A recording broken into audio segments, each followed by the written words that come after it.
How actively search for a home as a home buyer. But first, let's hit it.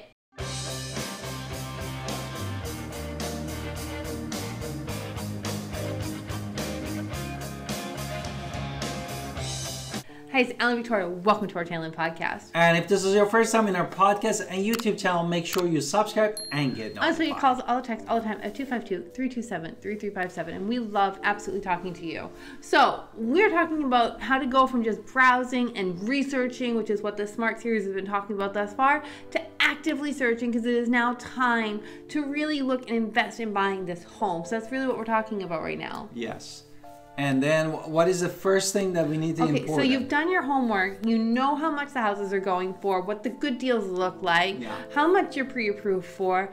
You know how much you want to spend and that price point that you're waiting for to arrive. So, right, it's not as easy as here's the money, give me the house, give me the keys, that's it. Real estate is a little bit more complicated than that. So it's important that you are working with somebody who's the right fit, of course, working with us, working with the right agent that is there for you in their times. If you don't have one, we're happy to recommend somebody. And it's very easy to get overwhelmed because there are some steps going to from the starting point to when you get the key in your house, in your hand, and that's that. So you need a guide. You need a good guide. Definitely, you need a guide. And then we start with the sixth step that we wanted to talk about. The first thing that we wanted to talk about that is good deals always sell fast. No matter in what market we are, either buyer's market or seller's market, that if the house is in the perfect shape, has a perfect pictures, and everybody it smells good, definitely is gonna sell. Yeah. No? Do you want to add anything about it? Yes, and be ready with your realtor. If this house hits the market on a Tuesday or a Thursday, let's go out of our comfort zones and go see it right away. So this is why it's super important that you have somebody that you were working with when you're on active alert to say, let's go check out this house that just hit the market.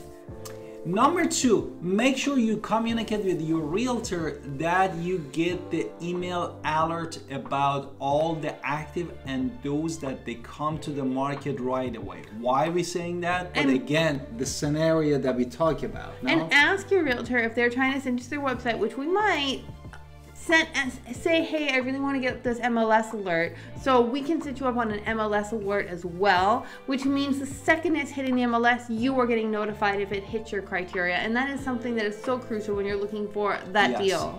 And the reason is when you're going to the different websites like a Realtor.com, Zillow.com. Our website, Alan Victoria Sells Homes. Yeah, I know. But I'm just saying, other website that is not MLS, they don't update basically the status of that listing of that houses. And you might see something is really not active, is under the contract, but it's still you're seeing it online is active. Right. So the number three thing we're going to talk about is open houses. Yes. Now, if you're working with a real estate agent, you do not need to wait for an open house to go see a house. Typically, the open house is for people who don't have agents, who are going to, they're in the process of browsing and up all our other Smart series as well, but they're not quite ready. Those are the people who tend to come to open houses. So if you are working with an agent, of course, we can go see that house immediately as soon as we can make an appointment. And this is that you don't have really pressure on the open houses and you can go walk with other people, including your realtors, to make sure this is what you want and that's what this house has to offer. But it's really better if we have a private viewing because then we can talk openly. Number 5.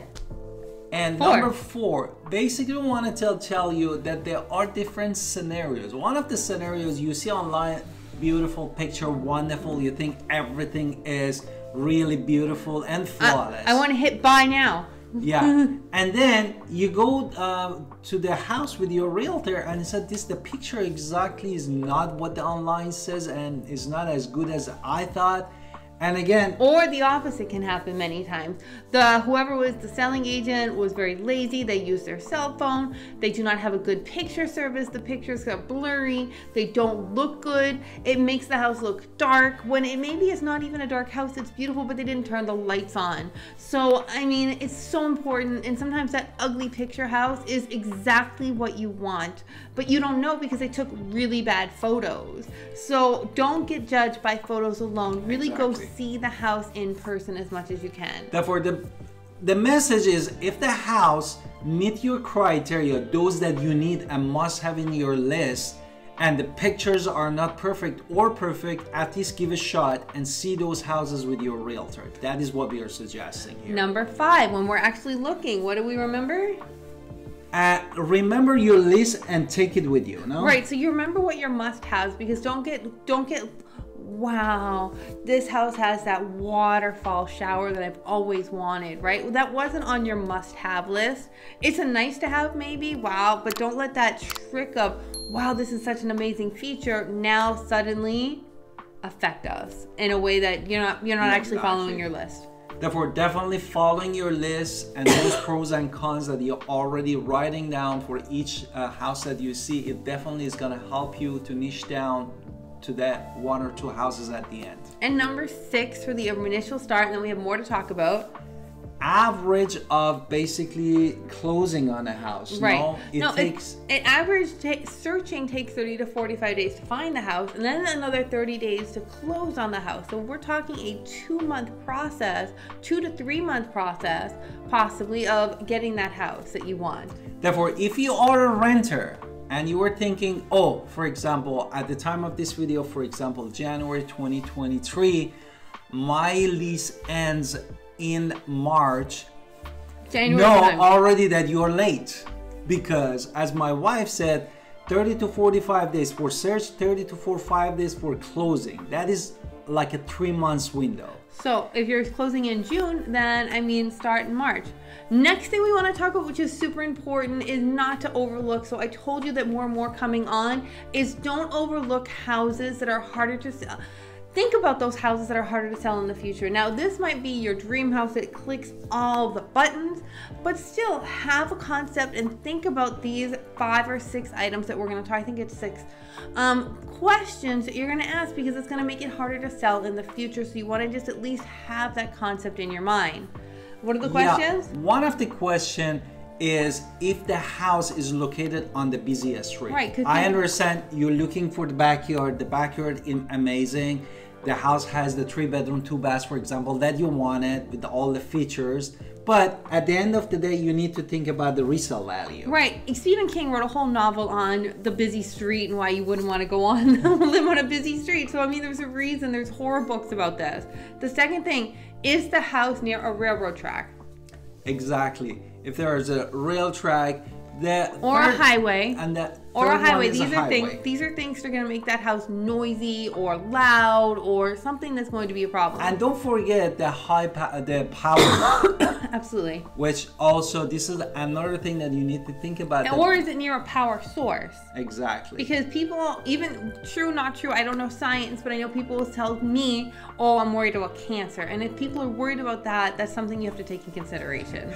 And another thing that you need to think about is the roof. No, if you go into if you are in the climate that you have a snow or constant rain, having a flat roof, it might be problematic. No, absolutely. Therefore, definitely look at those things that might that matches the climate. And the last thing we want to say is this house a little weird in some way? Is there 6 bedrooms and 1 bathroom? Because that's weird, right? How are 6 bedrooms going to use 1 bathroom?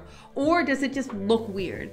Is it like based on some sort of movie or TV show or book that we read? Is it a house that they made look like Hogwarts, right? Those stairs in Hogwarts line look cool when they're moving steps, but let's be honest, if you try to boil Hogwarts as a real place, it's going to be a little harder to sell in the future. Yes. And then, do you want to add anything? And then the last thing, before we've made an offer, yes, we are. This is at least in North Carolina. We're doing a due diligence. We are a due diligence state where you have to pay a fee to put that house under contract, which is not in most other states. So we're gonna just walk around the house. We can't do a full inspection. We're not paid for the inspection yet, but we're gonna check: are the windows opening? Do the doors open? Are they creaking? Are the floors creaking? What else are we looking for?